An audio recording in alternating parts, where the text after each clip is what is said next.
X-Men. Get it!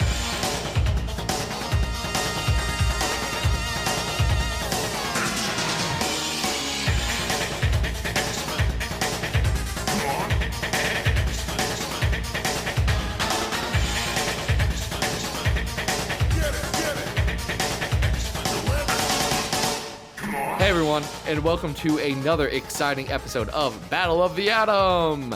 This is your only podcast on Mondays that talks about X-Men. I'm joking, there's a lot of them. Some of them are good, some of them I don't know. I don't listen to every single one of them, but only one of them takes 3 X-Men stories and puts them on their big old list from best to worst X-Men story ever of all time. I'm Zach Jenkins, and with me as always is Mr. Adam Reck. Mr. Adam Reck, how are you doing today? I am doing great, and I am very excited because we are not alone today. We have a co-host, a third co-host today, a co-host, who I'm very excited to have on the program. Do you want to do a little introduction? Yes. So, coming to us first and foremost from The Young Ones, which is a very fun podcast talking about teen superheroes, and also from my Patreon, it's Charlie Davis. Charlie, how you doing today? I am doing well. I'm cold, but it's winter, and that's to be expected. It is winter, and winter is cold. That is true. So, yeah. Charlie, you're a big fan of Shatterstar, is that right? Marginally correct. Yes, absolutely correct. Yeah. 100%. Yeah, Shatty Two Blades, as I always call him. You really call him that? That's weird. No, I've never called him that. This is a bit. You people not get this? I make up most of the things I say. I'm a man of lies for the most part. Is Zach really my real name? Who knows? I mean, it could have been. Yeah. You could have used the nickname everybody used for him in the 90s. I don't know if that's any better. Shatty Buns? Which was? Yeah. Shatty Buns? Yeah, Shatty Buns, man. Oh, boy. Well, we're going to talk about some Shatty Buns today. Oh, dear. Oh, yes. Talk about Shatty Buns. The more you say that out loud, the worse it sounds. Indeed. I don't know. I think it sounds better every time we say it. Adam, keep saying Shatty Buns just over and over, and you're going to start to paint a word picture that's unpleasant to think about. It makes it a bad nickname. Yeah, I don't know, man. Well, maybe we should talk about, what we're going to cover today. Do we want to get right into it? We do want to get right into it. The first story. So let's clear the air here. Now, like I said, Charlie comes from Patreon. Charlie's very generous and I assume bad with money because they support us at the $25 a month level, which I made as a joke because I didn't think anyone would do it. And with that comes certain rewards, including coming on this podcast. So that's first and foremost, thank you for your patronage. It means a bunch, and it means that we can do this dumb stuff. But then Charlie also started fellow podcasters. Yeah, Charlie then started their own podcast, and it's very good. It is good. Congratulations on that, by the way. Oh, we try. I slapped it together in like 2 weeks. Wow. And I have no idea how that happened. I think it went into a fugue state, and then I had a podcast. That's how most podcasting is. But yeah, I'm actually really excited to cover for you guys to start covering Spider-Gwen, because that's a fun. Oh, yes. That is fun stuff. Yes, it is. I guess by the time this airs, you will have already started. So go put that in your podcatchers, everybody. Mm-hmm. Mm-hmm. It's good stuff. We talk a lot about Matt Murdock. Oh, so it's good. Ooh, one of my favorite spins on anything in an alternate universe. And I love it dearly. So please enjoy that coverage. Well, do you love it more than early 90s X-Force? Because that's what we're going to talk about right now.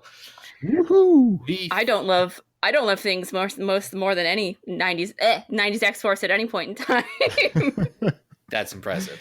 So the first story we're talking about is X-Force Volume 1, issues 19 through 24, Assault on Greymalkin. This is right after Executioner's Song, which is not about the executioner, which is always confusing, and has X-Force kind of going their own way.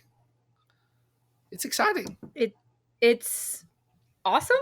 Like, this is when it gets awesome. When people tell you the X-Force or 90s X-Force is awesome, this is what they're talking about, mostly, unless you're weird, I guess. Yeah. I 100% agree. Yeah. I mean, I want to go on record as saying that X-Force 19 is one of my favorite X-Men comic books of all time. Really? Yes. This standalone issue where we finally get to figure out like what the heck X-Force is really supposed to be on Sam's terms. You know, I think the big complaint of going from New Mutants, you know, which is beloved by a lot of fans, and going into this X-Force world is what is going on? You know, what is this like paramilitary version of like my beloved scrambled up teens? And I feel like this issue redefines what the book is and gives it a mission statement. And it's pretty awesome. Greg Capullo killing it on the art. It is absolutely great. Now, Zach, you had a different reaction there, so I'm curious if you maybe disagree. My reaction is that I think X-Force 19 is a very good comic. I 100% agree. This is solid. One of my favorites of all time in all of X-Men that I may not vouch for. But fair enough. I think this is a good solid arc. So Charlie, why don't you tell us just 1 minute recap? What about happens in this arc? A lot of things happen. After Executioner Song, Cable is thought to be dead. So the team, as they were kind of apprehended during Executioner Song by X Factor, are kind of all stuck in the mansion, and they're all hating it. And Sam, Sam Guthrie, Cannonball, he is kind of trying to figure out what he wants to do, how he wants to go forward with X-Force, what they all need to do. And they decide that really all they want to do is help people. And they want to do it their own way, and they're not kids anymore. And that's super important. And they kind of just make that a mission statement, go back to Arizona, and get in some trouble with some X-Turtles and go to space. Yeah, they also go to space. And go to space. Yeah. On a spaceship. Yeah. It's a lot about Sam trying to figure out what he wants to do and how he wants to do it. And that's really awesome about it. But also the whole team gets like really awesome personalities now. Yes. Funny, right? Yeah. Yeah. We also get Lila Cheney, which I love a good Lila Cheney appearance. That always makes me happy. Oh. And her, I believe it's in issue 19, her little snippings with Boom Boom, I guess going by Boomer now because Boom Boom's too crazy of a name for mean old X-Force. That's going to come back later this episode. Oh, yeah, it is. Yeah, I don't know. I like it. When I think of all this, I think 19 is an incredibly strong issue, and kind of the rest are, they're fine. Like, I think some of the art is very good. I mean, Greg Capullo, who knew, he's a pretty good artist. Didn't think he would be the rising superstar that he is today with not X-Men. Dang it. No, he doesn't do X-Men anymore. He writes metal books. It's Batman books. Well, yeah. He's the Batman guy.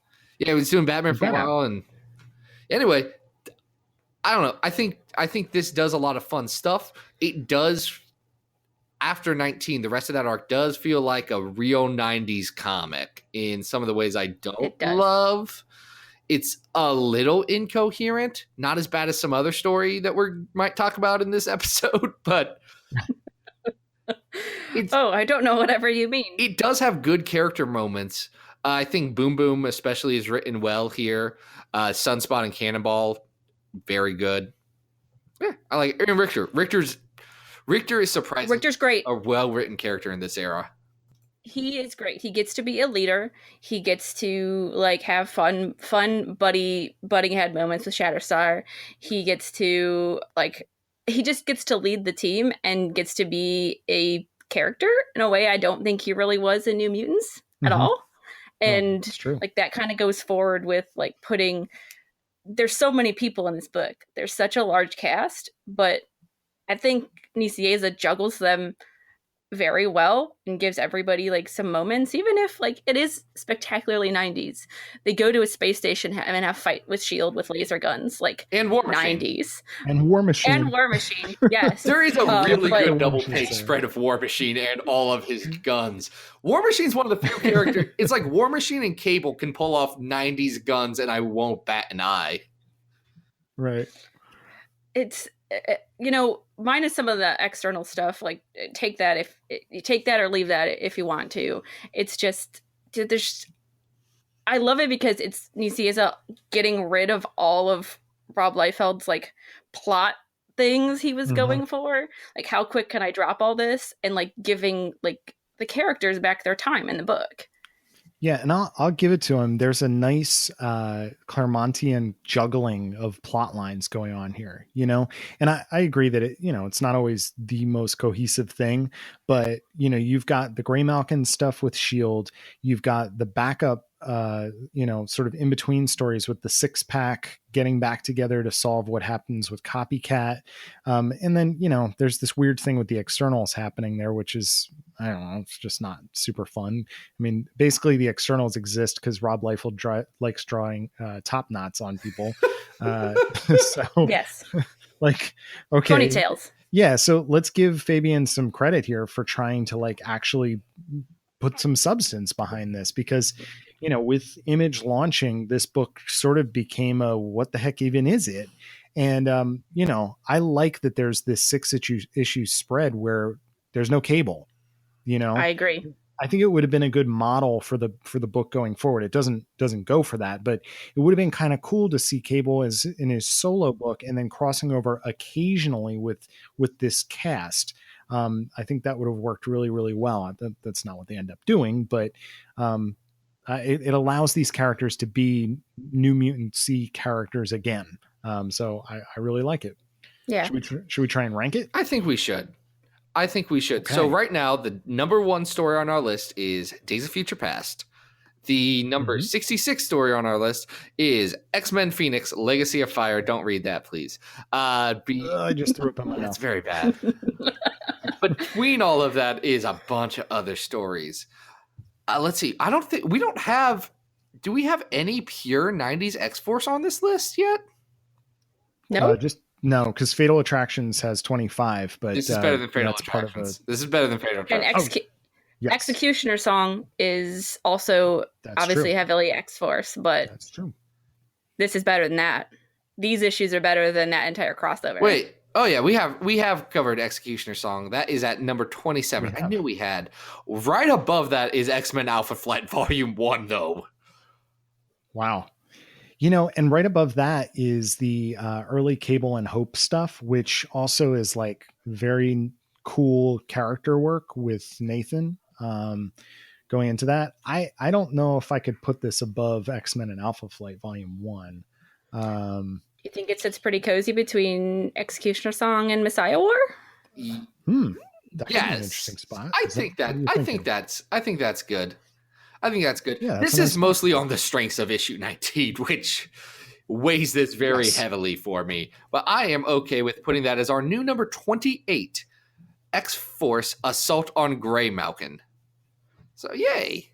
Love it. Now. Yay. Yeah, I'm glad we got to cover that. I haven't revisited that floppy of 19 in a while. So it has that beautiful panel of Siren standing against the leaves. It's just the leaves, yep. What a great panel. I'm sorry.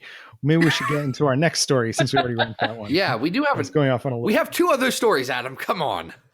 All right. Okay. All right. And Siren's back in this I don't want to yell at you 2 podcasts in a row. Ugh. That's true.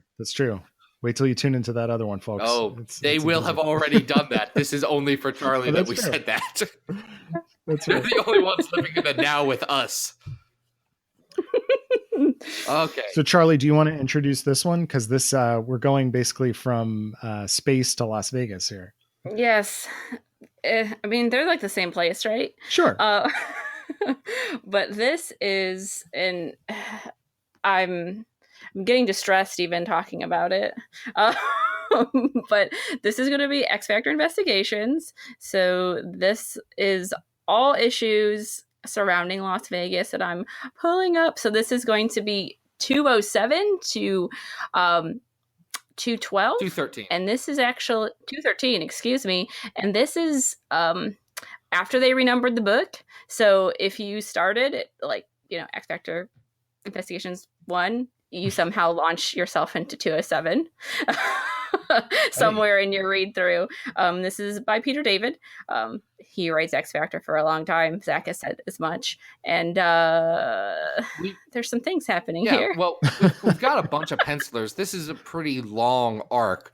You got Sebastian Fumara on one issue, Emmanuel Lupacino on several of the issues in between, Valentine Delandro on a couple of issues, and that is everyone. There's 3 artists in this series.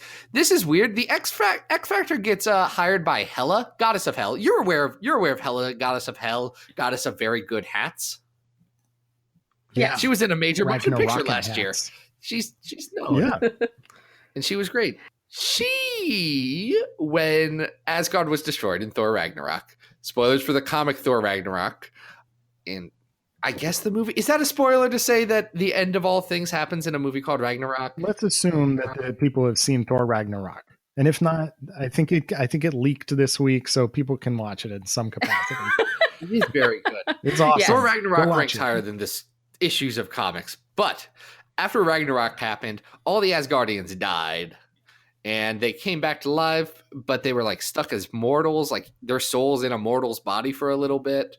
Anyway, during that time, Hela decided to go to Vegas and reestablish Hell in Vegas because I imagine that someone wanted to be cute. J. Michael Straczynski thought it would be a really funny idea. So X Factor has to go and do a job for Hela to get something from Pip the Troll, the Jim Starlin abomination. It's very weird. James calling the beloved Pip the Troll an abomination. I mean, he's a key part of Infinity Gauntlet, who I'm sure will appear in Avengers 4 Infinity War, don't you think? I mean, how could he not? Pip is the least distressing thing about this. Well, yeah, because you get Rain coming back out of X-Force, which, Adam, if you haven't read this part of X-Force, because I know you're reading that entire chunk of time in X-Men comics, just in whatever order I tell you we're reading this week. That's pretty much how it goes. Yeah. Rain and Himhari, the Wolf Prince, they have relations, and Rain becomes she bears a child. Only when she comes back to X Factor, she doesn't correct Richter, and in fact definitely lies to him and implies that it is his child because they were together 7-ish months beforehand. Wolves gestate differently, so she looks more pregnant than she really is. It's comic books. Yeah. Also, she walks in on Shatterstar and Richter, which for nice conservative reasons. Actually having a moment for once? Yeah. No, so Charlie, why did you pick this arc of comics? Because this is not what I think of when I think of X Factor. No, it's not. I picked this arc because it was going to cause me some pain. But no, I picked it because as loath as I am to put this down completely, I picked it really because it does highlight some things that I like about Peter David's X Factor Investigations and some things that I hate about it. And Shatterstar is a pretty big part of this story, even if he's not really Shatterstar, which I can talk about at length, but you guys give me the go ahead if you want me to. I mean, a lot of readers, the 90s are poorly collected and notoriously iffy, to say the least. So a lot of people's relationship to Shatterstar comes from the David run. So I'm very curious to hear your opinion. I think that I think Peter David did what he had to do to bring Star back to the books and to make him relevant in comics again. And I don't want to pretend like that wasn't important, but all he did was kind of like David Yardin gave him this really cool makeover, right? Great outfit, great jacket, great swords, this interesting teleporting ability that makes no sense. But he also stripped him down to be something that, like, hyper violent sometimes, but like also super goofy other times, like in ways that he wasn't ever before. Like, if you go in between, like, if you go from X-Force 1 and you go all the way through that run, Star has a progression. He has friends. He has people that understand him. He has a best friend that teaches him how to be a human and how to emote and how to feel things. And Peter David just kind of like crumpled that up and threw it away and says, I'm going to have Star have this emotional comeuppance during my run that he quote unquote never had before. So Star kind of like grappling with like sexuality and hitting on everybody and like all that stuff. It was pretty clear in the middle of the 90s to the end of the 90s that Shatterstar kind of knew what his emotions were and like knew how he felt about things. But just because it was something we wanted to explore in this book, we had to kind of push it all aside and make him a joke. So, Well, and it doesn't really help anything that also on this team, at least in this arc, is Longshot. So you already have, you know, sort of this happy-go-lucky Mojo Worldian, and Shatterstar is dealing with, you know, his own drama. He's getting pulled into this Richter Rain storyline, but it is difficult to sort of separate who the characters are supposed to be necessarily. There's a little bit of an overlap there. Yeah. Yeah. In a bad way. Yeah. Go ahead, Zach. I was just saying, yeah, I don't think Shatterstar gets the development in this run that was kind of promised that people really wanted out of him. I think the redesign works. It's better than boxing gear on his face. But yeah, it's odd how he's treated in this arc. I like other parts of this arc, though. Outside of that, I think the stuff with Longshot, I think Longshot's fun. I think Darwin's the worst. I do hate Darwin in this arc.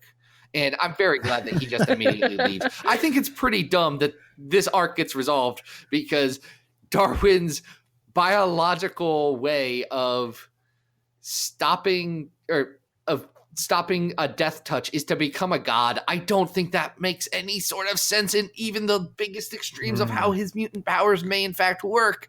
And also that storyline just it drags into all of the worst parts of this X Factor run. Yeah. Just it's unfortunate because like a Vegas story with X Factor could have been like really great, and like some parts I laughed at some parts. Like I think Shatterstar on the pirate ship. I think that's pretty funny. That's great. Oh, that right? part was good. Like that's some good goofs. That and Longshot at the craps table. You know, when Longshot is there with Layla and they're in the at the craps table. Those are great little vignettes, and I wanted more of that. You know, I also really think there's an opportunity missed here. There's, you know, we always talk about. I mean, I always talk about my love for Asgardian Wars. Asgard is supposed to be this like, you know, big, over the top, amazing thing, and when we get the Asgardian elements, they don't feel massive. No. They don't feel, you know, like they're important or interesting at all. Like when we finally break over into hell, it's like, oh, are we in some medieval basement or something? Like it just even Hela herself, and it's, you know, mainly because of the way she's illustrated, just kind of like is laying around, and she's got a sheet kind of draped over her boobs. Rough. And it's like, okay, I guess you're the villain. I get doing Hela as a femme fatale works if you're going to lean into the noir elements of the story, but it doesn't. It falls into being a standard superhero book again. Like it says, oh, we do have to have us fighting zombies in hell, and I just don't care about that. Like that's not what I wanted out of X Factor. I want Monet being snippy. I want Jamie trying to keep everyone together. Like this arc's weird. It's weird. This is a weird one. Yeah. Do we want to rank this one?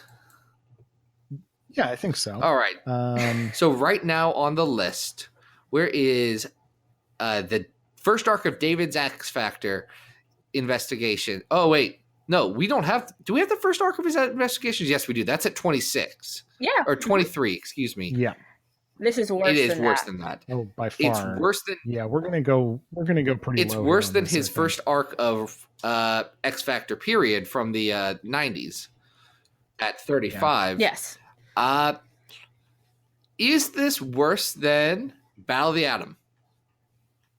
I think it's better than Battle of the Atom. For the parts that I like a lot. Can I put a let me put a flag in the ground here. Down at 49, we have What If Volume 2, number 12, which is, despite the fact that it's a what if story, is an incredible one shot of Asgardian wonderfulness. And this is supposed to be a Asgardian wonderfulness type thing, like a reveal that never happens. I don't know. I'm looking towards that part of the list. You know, I think it's better than Exiles. I agree with that. I think it's better than Exiles 1 and 2. Yes. I like the Excalibur issue better because it's a fun little one shot. I think this has the same problems that Uncanny X-Men 15.INH has, where it's very uneven. Yeah. Really good, some really fun stuff and some not so great stuff. But Uncanny X-Men 15.INH has the decency to be a one-shot, where this is 7 friggin' issues. And also it has Pip the Troll. I do not like Pip the Troll. I cannot express that enough. He's very bad. I don't know what story Pip the Troll would be good in, but it's nothing that he's ever been in before. And he becomes a member of X Factor. He's after the friggin' we replaced Darwin, who is pretty bad, with Pip the Troll, who is somehow worse. It's an interesting choice, to say the least. So are we saying that this is going to go in between the 15-point IN? That's what I'm saying. I'm saying this is our new 52. Happenings in Vegas. Now, we have one more. We got one more to do, guys. Hold on to your hats. The doozy. Hold on to your headgear. So X-Men has... Or your soul. Yes. X-Men has Hold on to your shatty buns.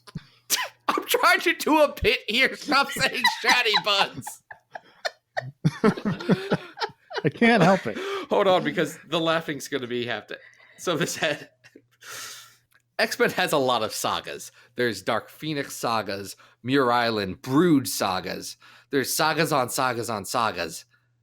And there's also the Shatterstar saga, which is, I'm going to say this, I don't know what's happening in these 3 issues of X-Force 59 through 61 by Jeff Loeb, Anthony Castorillo for the first 2, and then Kevin Lau on the last one. We'll get to that because that's going to have some talking about it. This is weird. Charlie, what is this? I'm not going to apologize because I'm just not. You should, though. Okay, so this is 1996 in a nutshell. In comics, at least. In X-Men comics, at least. There are some threads of some of the Upstart stuff that never got resolved.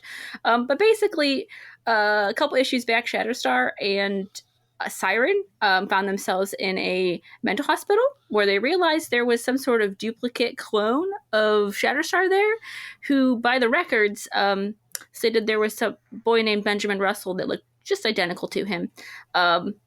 There was some distress from Shatterstar, and he started disassociating, maybe? I'm not sure. Richter comes back to the team because he needs him, and we talk about how important the Red Sox are to baseball and also to friendships. Also, friendships, right? And then Star gets kidnapped by Mojo and taken to Mojo World, where he and Cable get digitized and put on television, and then Shatterstar dies, and then he comes back because he soul possesses Benjamin Russell and everything's fine. The end. Wow. Yeah. Digitized into the future. Correct. Correct. Like, digitized not only into Mojo TV, but into Mojo TV 100 years into the future, where Shatterstar is going to kill Mojo, but then Mojo kills Shatterstar, and then what is going on? Is this more or less incoherent than the X-Force Youngblood couple issue crossover that seems like it's very similar in terms of plot. Have you read that, Zach? I have not read that yet. It's buck wild. Ooh, that's exciting. That makes me want to read it. In fact, I don't know that this is X-Men wild. All of the X-Men Image crossovers are insane. You know the Gen X Gen 13 one is printed in 3D, and they give you 3D glasses that will give you a migraine within seconds. It sounds terrible. I think I have very hard to read. Yeah, I have a version of that. I don't think it's in 3D though. Doesn't Art Adams do the art on that? There's Gen X Gen 13 and Gen 13 Gen X, which are two different, very similar books. One of them was definitely in 3D. I don't. Wow. Maybe. Wow. It's weird. Hey, can I say that this 3-issue arc probably would have worked even better if it was in 3D, because it's wild, and we need to mention that because of the change in artist on the 3rd issue 61, it goes full on anime manga. It becomes a manga. I mean, yeah. It wow, what? Yeah. The cover for issue 61 gives it away. The cover for issue 61 is one of the few comics, I say few, like I don't have hundreds of these, but one of the comics I'm flipping through a long box and I just saw it and said, well, I don't have anything about this run, but I am going to have this comic. Thank you very much. Exactly. Shatterstar's in his freaking white outfit. There is an angelic looking Spiral, a weird Cable, and then just a woman. Like, she's an anime girl. Is it supposed to be Siren? I think it's supposed to be Siren. It's supposed to be Siren. She looks like a generic anime girl. Oh, yeah. Well, and the cover of the issue says "The Secret Revealed." Nothing is revealed. It's all weird. I'm not sure that anything is revealed. Like, essentially, they body snatch or body swap with a new term of what these guys' souls are. He basically like steals this catatonic boy. It's very convenient. His family's out of town. Nobody will mind. He's been in a coma since his mutant powers came to be. Right. Didn't you read the issue? Jeez. And this is never revisited again, right? And this has now been retconned. So this is this weird nugget of just like, why does it even exist? That is exactly how they brought Professor Xavier back in the X-Men movies. Let's be clear. That's the exact same plot point. That is true. This one did it first, though. So, like, this is funny because this is a completely incoherent story. The Benjamin Russell stuff, you can speculate on it all you want. My personal speculation is that they were trying to infer that Spiral was somehow Benjamin Russell's mother and also connected to Shatterstar in some way. And just kind of supposed to pick up on that. Is Shatterstar's real origin and real parents more or less just bonkers? Because he is a daddy Boros. He is his own father, and his own father is him, and he is his own father, and his own father is him. Is it a time paradox? Oh, that is beautiful. I think that's fun. Like it's very poetic, and you know what? I can't hate these issues 100%, mostly because Jeff Loeb took that super dangling plot thread from X-Force-47. I won't call it a plot thread, where Richter and Shatterstar go to a club and have a sex talk afterward. And that was DC's last issue. And he picked that up and just kind of ran with them being extra special best friends. And I can't say that I hate it.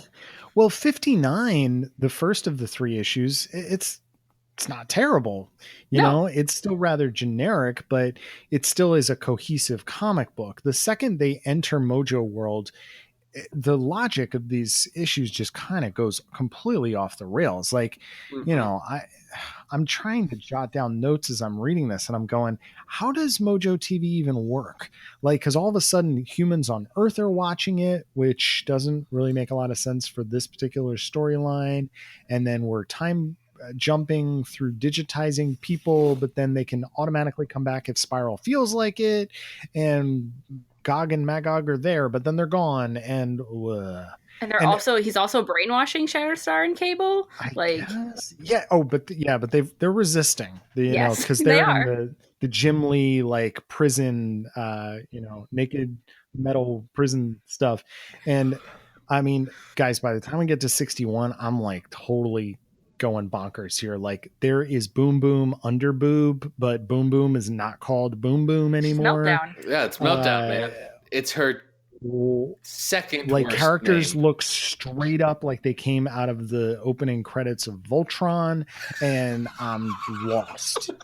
Like, what? Like, we cannot overemphasize the art shift in this arc is staggering. Insane. I have no idea how anyone, like, if you want to do a more manga inspired look on the book, okay, I can see the appeal of that.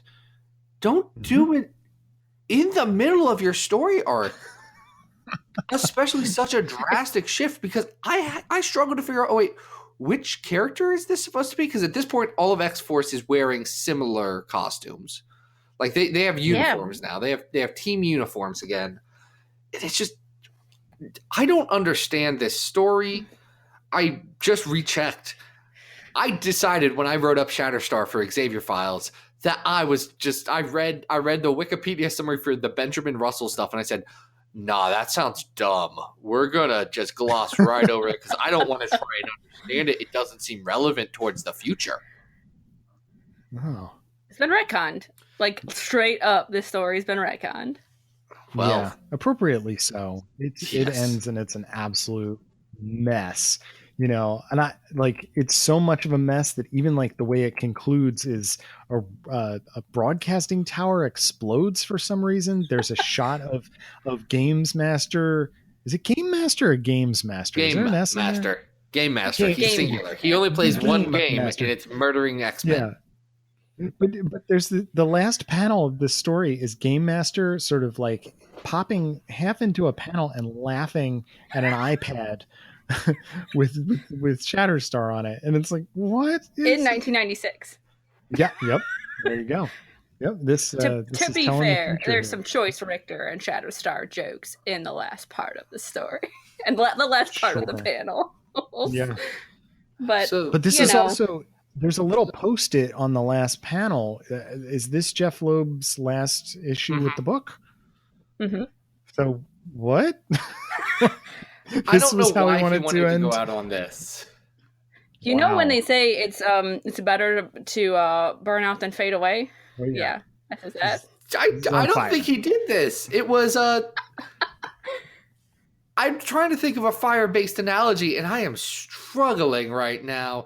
It wasn't that. That's the analogy we're going to use. He didn't burn bright. It's more of a garbage dumpster fire. And this is what everyone was waiting for, right? Like, if you wanted to know about Shatterstar, this is what you got. Like, I want to see some hot takes from 1996 from X-Force fans. This is why people hate Shatterstar, isn't it? It's the Liefeld stuff, and then it's because this is just incomprehensible. Oh, there's a lot of room for fun here. Like, this could make sense. It even kind of could tie into the Shattershot annual stuff if you wanted it to, but it doesn't. It could have done a lot of stuff. Yeah. All right. So we got to figure out where this goes on the list, because we don't think this is very good. We have two kind of, well, we have one incomprehensible television based issue near the bottom of our list at number 62, New Mutant Summer Special 90.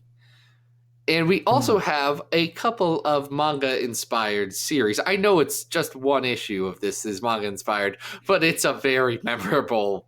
That's the issue that sticks with you. Yes. With that Marvel Mangaverse and Phoenix Legacy of Fire. This is better than that. Oh, no, this isn't offensive. I'm looking No. I'm looking around Mangaverse because there's some weird stuff going on here. So I guess the question is, how is there fun to be had in how incomprehensible this is? Because, X Factor 1 to 6, Volume 1 is comprehensible, but is I think we agree it's kind of reprehensible as well. Yes. So, like, how low do we go here? I'm kind of leaning towards like maybe 65. I've got a bit of a bias on this one, so I think I will.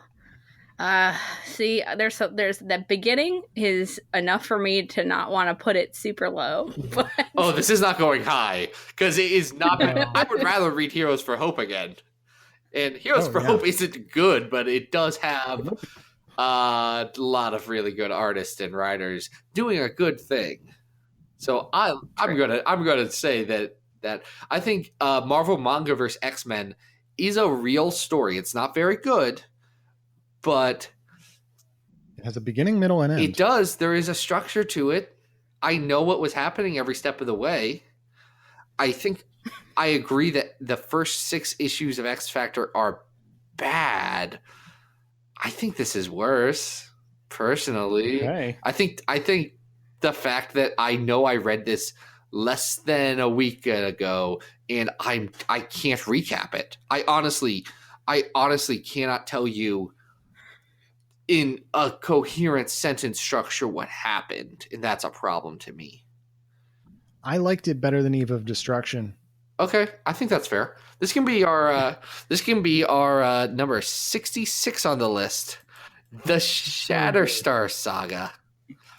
The Shatty Bun something. The Shatty Bun something. You know, Adam, Charlie, do you know how many comics we have on this list now? Oh, a lot. No, we just hit a milestone. We did. This is horrible. Oh goodness, didn't we? X-Men Phoenix Legacy of Fire is currently number 69 on this list. Charlie, I'm glad you could be here on such a nice episode. Oh, this is perfect. I'm glad this is my episode. I would pick nothing. Shatterstar 69. All you need to know about me. Forever. Boom. Oh, man. xXShatterstar69Xx. AIM username. It would have been probably back when AIM was a thing. There you go. Oh, R.I.P. AIM. All right. So, we should wrap Charlie, up. do you want to tell us? Yeah, Charlie, tell us where we can find you. Tell us about your show and where people can find you online. Yeah, so you can find my podcast that I do with my partner Mikey at Young Ones Cast on Twitter. We do new episodes every Thursday, and it's about teen superheroes and sometimes teams, sometimes solo. And solo it is this week because, as you're maybe listening, this maybe was a couple episodes ago, but we're doing Spider-Gwen stuff, and it is awesome and I love it. Nice. And you can personally find me at Genetic Ghost on Twitter, and you can find me there where I yell about Shatterstar a lot. Oh boy. Yeah. That's Zach, exciting. you want to do your plugs? I do want to do my plugs. First off, Charlie's here because of Patreon. And if you want to support the show like Charlie does, thank you, Charlie. And everyone else, all the other fine folks over on the patreon.com, you can go over to patreon.com/XavierFiles, where for as little as $2 a month, you get to choose a story. And Adam and I will craft an episode around that.